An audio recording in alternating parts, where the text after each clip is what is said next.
Katanya sih anak perempuan Mas Karyo ini diguna-guna oleh mantan suaminya.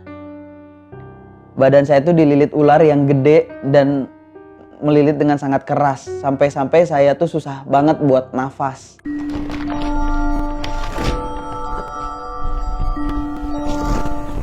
Assalamualaikum warahmatullahi wabarakatuh. Selamat datang di Jurnal Cerita Misteri. Salam kenal semuanya. Saya Robi dari tim Behind the Scene-nya Jurnarisa. Cerita yang akan saya ceritakan ini saya alami beberapa bulan lalu saat orang tua saya melakukan pengajian bersama-sama dengan teman-temannya.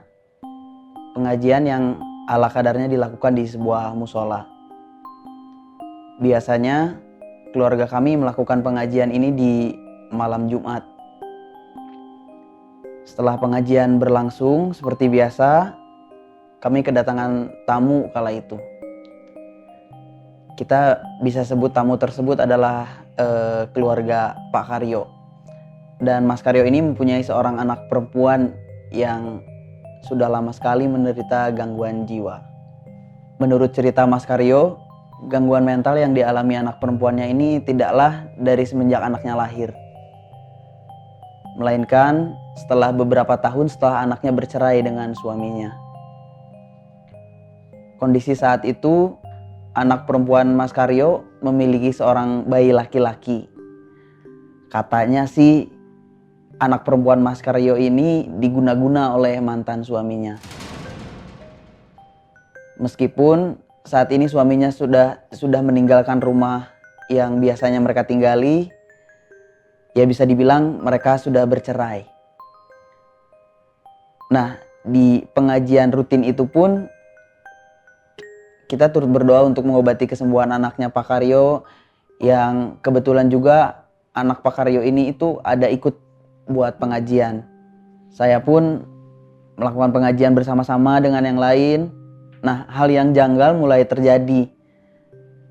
Di luar tiba-tiba saja turun hujan yang cukup deras, yang tadinya itu cerah kini jadi gelap, dan hujan sekali-sekali suara gemuruh petir yang aku dengar. Tapi kami lanjut saja semua berdoa dengan khusyuk sampai tiba-tiba ada suasana pengajian itu berubah ketika saya mendengar ada beberapa orang yang mulai batuk, dan batuknya itu cukup aneh. Seperti orang yang mual mau muntah. Dan ya benar aja, beberapa orang di pengajian itu muntah secara tiba-tiba, dan muntahnya itu muntah darah. Termasuk ayah saya. Saya panik. Saya tanya, "Bapak kenapa sampai muntah darah? Apa yang dia rasakan?" gitu. Dan bapak saya jawab, seperti ada yang nonjok atau mukul perut bapak saya. Saya yang waktu itu ketakutan dan kebingungan kenapa semua ini bisa terjadi. Terus ya saya hanya bisa membacakan ayat-ayat suci Al-Quran yang kala itu pengajiannya masih berlangsung. Sampai akhirnya ada sebuah kejadian yang mengejutkan kami lagi. Entah dari mana datangnya, tiba-tiba di samping anak perempuan Mas Karyo itu yang lagi duduk biasa pengajian, muncul seekor ular yang ukurannya cukup besar. Ular ini mungkin bisa dibilang berjenis piton gitu, yang kulitnya mengkilat, besar serta panjang. Saya hanya lihat ular, tidak melihat atau bahkan tahu kalau itu jin yang mewujudkan sebagai ular. Ular itu meliuk di antara kaki anak perempuan Mas Karyo itu. Dengan segala siasat, kami berhasil mengamankan ular itu, memasukkannya ke dalam sebuah kandang. Yang ketika itu yang ada dan tersedia itu adalah hanya kandang kucing milik salah satu tetangga kami. Tengah malam pun tiba. Kami semua kembali ke tempat tinggal kami masing-masing untuk beristirahat setelah selesai pengajian.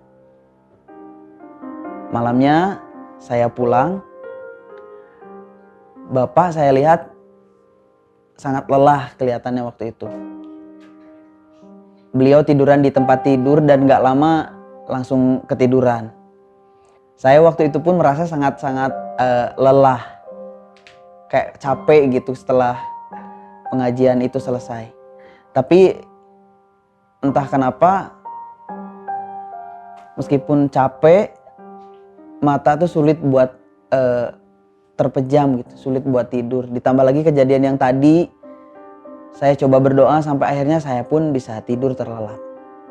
Gak tahu udah berapa lama saya tidur, saya ngerasa badan saya itu dibangunkan dengan paksa. Karena saya merasa sesak.